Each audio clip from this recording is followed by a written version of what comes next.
এক দেশে এক রাজকন্যা ছিল। রাজকন্যাটি ছিল প্রচুর সুন্দরী। আশেপাশের সব রাজ্যের সমস্ত রাজপুত্ররা তাকে বিয়ে করার জন্য পাগল ছিল, কিন্তু সমস্যা একটাই, রাজকন্যা বিয়ে করতে চাইতো না। এই নিয়ে রাজা আর রানী খুব টেনশনে ছিল। রাজকন্যাকে অনেক বোঝানোর পর অবশেষে সে বিয়েতে রাজি হলো, কিন্তু বলল আমার একটা শর্ত আছে। আমি যে ছেলেকে পছন্দ করব তাকে আমি একটা পরীক্ষা দেব। পরীক্ষাটি হলো সে 3 দিন 3 রাত একটানা ঘুমাইতে পারবে না।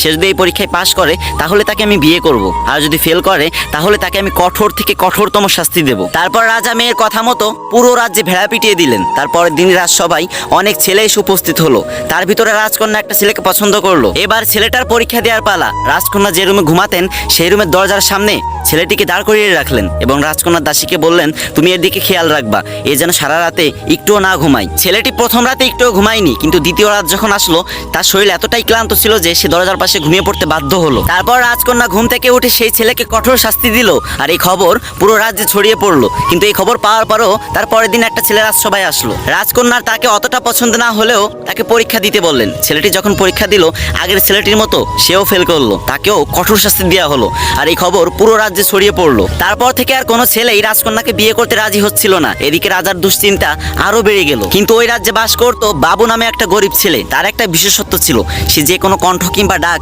নিমিষে নকল করে ফেলতো, তাই মানুষ তাকে নকল বাবু বলে ডাকতো। শুধু ডাকই না, সে বিভিন্ন ভয়ঙ্কর আওয়াজ করতে পারতো, যেটা শুনে মানুষ খুব ভয় পেয়ে যেত। সে একদিন ভাবলো যে আমি রাজকন্যাকে বিয়ে করব, পরীক্ষা যত কঠিনই হোক না কেন আমাকে পাশ করতেই হবে। পরের দিন বাবু সবাই গিয়ে রাজকন্যাকে বিয়ের প্রস্তাব দিল। সবাই দেখে তো অবাক হয়ে গেল, কারণ বাবু ছিল প্রচুর কালো। কালো বাবুকে দেখে তো রাজকন্যার আগেতে ফুলতে লাগলো, আর মনে মনে ভাবতে লাগলো একে এখন কিছু করা যাবে না, পরীক্ষার ফাঁদে ফেলে একে অনেক শাস্তি দিতে হবে। পরীক্ষা শুরু হলো, রাজকন্যা ঘুমিয়ে আছে, এদিকে বাবু তার দরজার সামনে দাঁড়িয়ে আছে। অনেক রাত যখন হয়ে গেল হঠাৎ করে বাবু একটা ভয়ঙ্কর আওয়াজ করে উঠলো। তখন রাজকন্যা আচমকা ঘুম থেকে উঠে গেল, আর চারিদিকে কাউকে দেখতে না পেয়ে বাবুকে জিজ্ঞাসা করলো আচ্ছা এই ভয়ঙ্কর আওয়াজটা কিসের? তখন বাবু খুব ঠান্ডা মাথায় উত্তর দিল দুষ্টু ভূতের। তখন রাজকন্যা বাবুকে ভয়ে ভয়ে প্রশ্ন করলো আচ্ছা দুষ্টু ভূত এখানে কি চাই? তখন বাবু উত্তর দিল দুষ্টু ভূত সুন্দরী অবিবাহিতা মেয়েদেরকে রক্ত চুষে চুষে খায়, পরে তাকে হত্যা করে।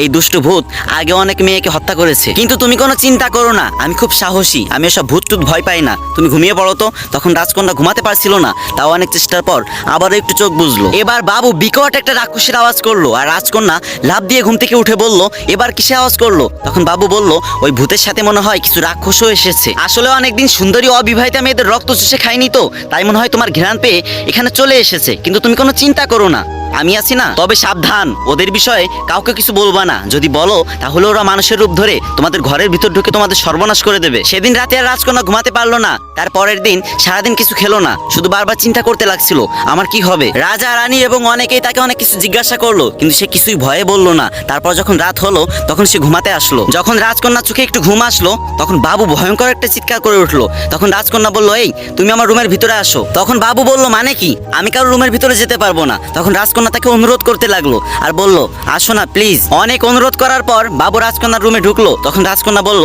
আমার পাশে একটু বসো না প্লিজ, আমি খুব ভয় পাচ্ছি, আমি বাঁচতে চাই, ওরা আমাকে মেরে ফেলবে। এভাবে অনেক অনুরোধ করতে লাগলো। তখন বাবু বলল আমি একটা অবিবাহিত মেয়ের সাথে একটা রুমে কখনোই থাকতে পারবো না, আমি গেলাম। তখন রাজকন্যা বাবুর হাত টেনে ধরলো আর বলল আজকে রাতটাই তো, একটু কষ্ট করে থাকো না, আমি কথা দিচ্ছি কালকে সকালেই তোমাকে আমি বিয়ে করব। এই ভিডিও শিক্ষণীয় বিষয় হচ্ছে এটাই, মানুষ যদি বুদ্ধি খাটিয়ে কাজ করে তাহলে অনেক কঠিন কাজও সহজ হয়ে যায়। ভাই বিশ্বাস করো এই রোদের ভিতরে এখানে দাঁড়িয়ে 2 ঘন্টা টাইম লাগছে আমার একটা ভিডিও করতে। কয়েক সেকেন্ড সময় নিয়ে কয়েকটা কপি লিঙ্ক আর একটা কমেন্ট করে যাইবা, জোর করতেছি না, যদি মনে চাই তাহলে কইরো।